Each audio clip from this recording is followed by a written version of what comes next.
C'est une petite fille heureuse. Elle est née en 1910 à une ville qui s'appelle maintenant Skopje. Elle a une sœur et un frère un peu plus âgés qu'elle. Son père dirige quelques entreprises de bâtiments et la maman veille très soigneusement à l'éducation de ses enfants. Agnès fait sa première communion à l'âge de 5 ans et ce jour-là, elle ressent un immense amour pour toutes les âmes. Dans les traits saillants de sa personnalité de petite fille, on peut dire déjà qu'elle a beaucoup d'entrain, de gaieté. Elle fait partie de la troupe de théâtre de sa paroisse, elle joue de la mandoline. Et en même temps, elle reçoit de ses parents un grand sens de la prière et l'exercice de la charité envers les pauvres aussi, particulièrement après la mort de son père, qui intervient quand elle a 8 ans. Et à partir de ce moment-là, la vie matérielle devient difficile. Et pourtant, sa maman continue à s'occuper encore beaucoup des pauvres. Elle emmène Agnès visiter des orphelins, des malades.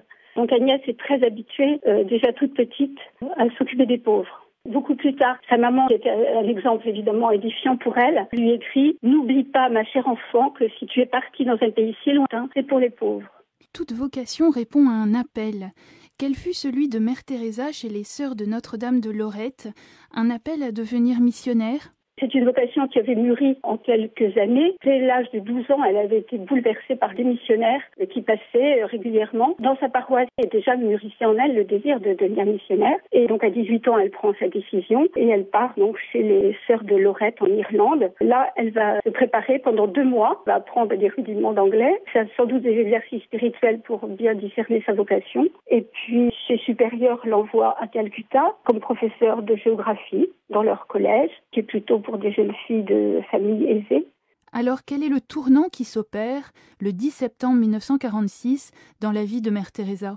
Elle se rend à la garde pour effectuer sa retraite annuelle à Darjeeling, qui est un peu la maison mère en Inde. Et là, c'est là qu'elle reçoit ce qu'elle a appelé après l'appel. Dans l'appel, c'est-à-dire dans le train qu'il a entre Calcutta et Darjeeling, elle ne peut dormir et soudain, écrira-t-elle plus tard, j'entendis avec certitude la voix de Dieu. C'était un ordre, un devoir, une certitude. Je savais ce que je devais faire, mais je ne savais pas comment. Donc Jésus fait comprendre à Mère Teresa combien il a soif des âmes, à quel point il souffre de voir la négligence de tous envers les pauvres, alors qu'il a un si grand désir qu'ils connaissent son amour de prédilection pour eux. Jésus lui dit, viens, sois ma lumière, je ne peux y aller seule.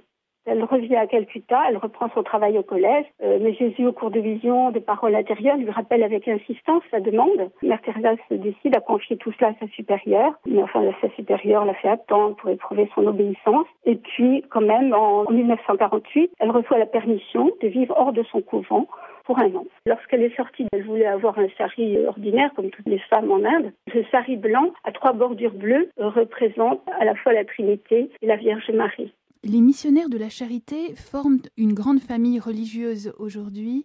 Les sœurs actives sont les premières à avoir vu le jour en 1950. Leur rythme de vie s'équilibre entre action et contemplation. Qu'est-ce à dire? Ce sont, comme on a pu le dire, des contemplatives.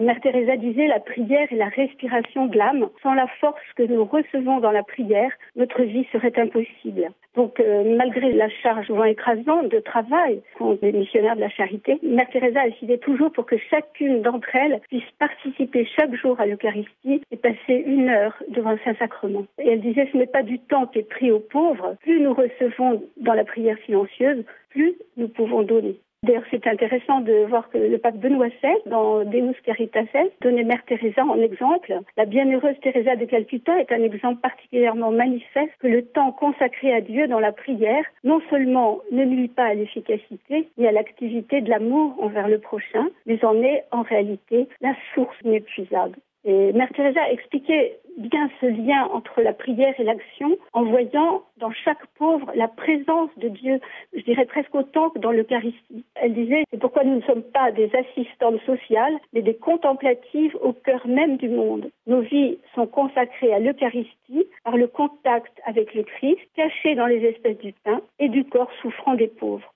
Comment pourrait-on résumer en fait cette colonne vertébrale des missionnaires de la charité?